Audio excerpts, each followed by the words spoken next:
Canada is caught in a high-stakes trade dispute that's sending shockwaves through its economy and political landscape. The country finds itself squeezed between the world's two largest economies, the United States and China, each pulling in different directions.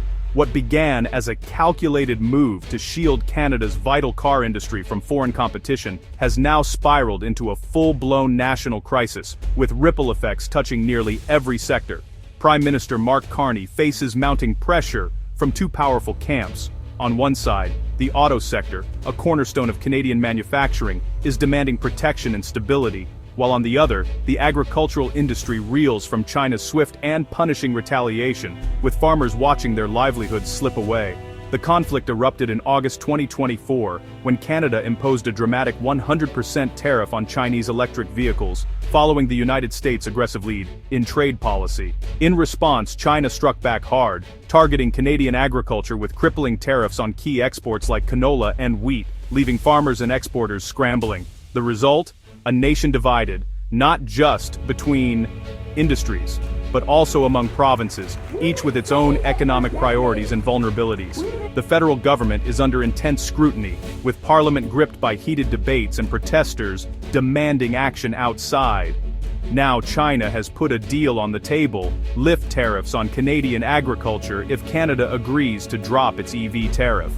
Accepting could provide immediate relief for struggling farmers, but it would also risk undermining the auto industry, potentially costing thousands of jobs and weakening a sector already under global pressure. On the other hand, rejecting the offer means continued pain for agriculture, with unsold crops piling up and rural communities facing economic hardship.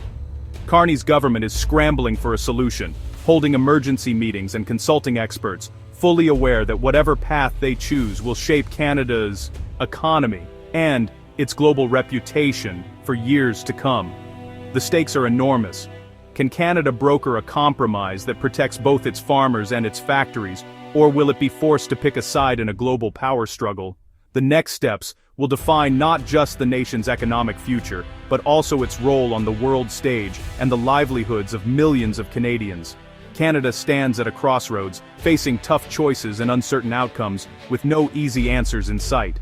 Canada's decision to impose a sweeping 100% tariff on Chinese electric vehicles sent shockwaves through the global auto industry. This bold move wasn't made in isolation. It was a direct response to recent U.S. action targeting Chinese EVs. The United States had accused China of unfairly subsidizing its electric vehicle industry, arguing that these subsidies created an uneven playing field and threatened the survival of North American manufacturers. For Canada, the stakes were high.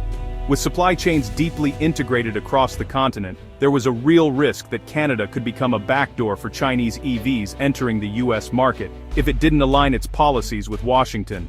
Canadian officials worried that without matching the U.S. tariff, Chinese automakers could exploit Canada's open market, undermining both countries' efforts to protect their industries. Ottawa also feared that a flood of cheap, heavily subsidized Chinese cars would crush its emerging EV sector before it had a chance to compete globally. Billions of dollars had already been invested to build up Canadian EV and battery plants, with hopes of creating thousands of high-tech jobs and establishing Canada as a leader in the green economy. The tariff was framed as essential, not just for protecting jobs, but for securing the future of Canada's auto industry and ensuring it could thrive in a rapidly changing market. National security concerns played a role too. Officials warned of the risks in relying on Chinese technology for critical infrastructure, including the potential for foreign interference or supply disruptions.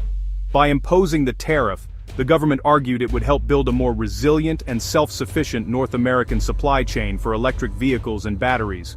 Economic pressure, U.S. influence, and mounting security fears combined to make the tariff seem not just reasonable, but unavoidable for Canada's leaders. But this defensive move set the stage for a costly confrontation with China, raising questions about the future of global trade and the balance between economic growth and national security. China's retaliation was swift and strategic, hitting Canadian agriculture where it hurt most. Canola, Canada's top export crop, faced a 100% tariff on oil and nearly 76% on raw seed, devastating prairie farmers. Pork and seafood were next, with new tariffs gutting key export markets. Shipments halted, contracts collapsed, and billions in revenue vanished almost overnight. The pain rippled across provinces, from the prairies to the Atlantic coast. China's aim was clear: maximize political pressure by targeting regions dependent on agriculture, not the auto heartland. The move deepened internal divisions, pitting farmers against factory workers. Beijing hoped the outcry from rural Canada would force Ottawa to back down on the EV tariff. The agricultural sector became the front line in a global trade war. The stakes for Canadian farmers had never been higher. On the prairies, the impact was immediate and personal. For many families, the land is more than just a workplace. It's a legacy, passed down through generations, and a source of deep pride. But as the crisis unfolded, that sense of security was shattered almost overnight. Canola farmers in Saskatchewan, Alberta, and Manitoba saw their main market vanish overnight. Shipments that once flowed steadily to international buyers suddenly stopped, leaving warehouses full and futures uncertain. Losses soared, nearly $1 billion gone in just months, with exports dropping by over 75%. The numbers were staggering, but behind every statistic was a family facing the reality of lost income and mounting debt. Farmers struggled to pay loans and faced tough choices about what to plant next. Many wondered if they could even afford to put seed in the ground for another season, or if they'd have to sell off equipment just to stay afloat. The stress was crushing, with mental health services reporting a surge in calls from overwhelmed families. Isolation and uncertainty took a toll, as rural communities rallied to support one another through the darkest days. Generations of work felt threatened by a distant trade war. The fear of losing the family farm, something built over decades, became all too real for many. Anger grew as farmers accused Ottawa of sacrificing their livelihoods to protect auto jobs in central Canada. Many felt their voices were ignored, fueling resentment and frustration.